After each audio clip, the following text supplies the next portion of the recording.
Hello friends, Shashi Agrawal channel के अंदर मैं आप सबका स्वागत करती हूँ।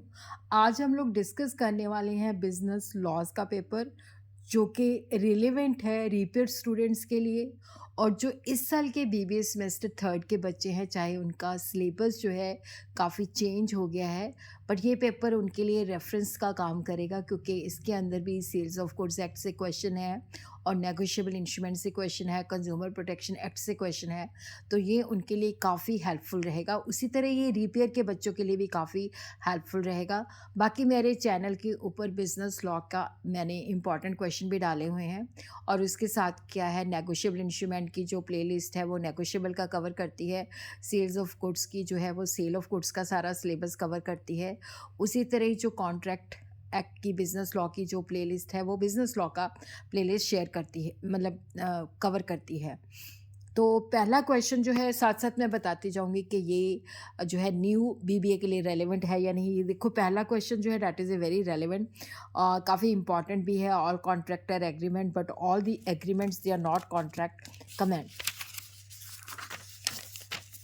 उसके बाद है explain in detail the doctrine of consideration. तो ये सिर्फ रिपेयर बच्चों के लिए रेलेवेंट है, बट जो इम्प्लाइड कंडीशंस एंड वारंटीज़ हैं वो दोनों के लिए इम्पॉर्टेंट है, क्योंकि ये सेल्स ऑफ गुड्स एक्ट से है। फिर उसके बाद है nemo dat quod non habet के जो नॉन ऑनर है वो सेल कर सकता है कि नहीं कर सकता, उसकी कुछ एक्सेप्शन है।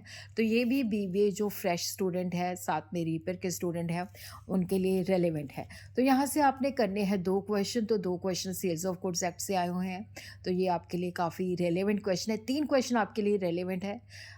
तो सेक्शन बी के अंदर अगेन 4 क्वेश्चन है, जिसमें से आपको करने हैं 2 क्वेश्चन।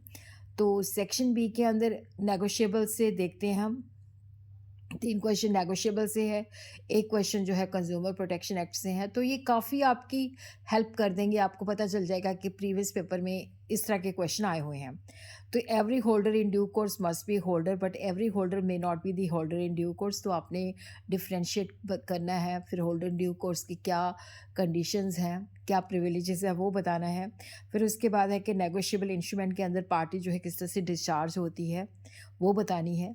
फिर उसके बाद है कि होल्डर जो है व्हेन में holder regarding negotiable instrument is dishonoured, तो राइट्स क्या हैं। फिर उसके बाद redressal machinery, that is very important. अभी आपको कंपनी लॉ भी ऐड हो गया है, तो उसके भी मैं काफ़ी इंपॉर्टेंट क्वेश्चन आप लोगों के साथ शेयर करूँगी।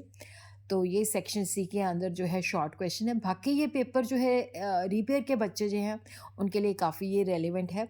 इन्विटेशन ऑफ ऑफर, तो differentiate between voidable contract and void contract, meaning of unpaid seller, no consideration, no contract, difference between जो फ्रेश बच्चे हैं उनके लिए क्वेश्चन नंबर 5 जो है that is important, difference between agreement to sell and cell.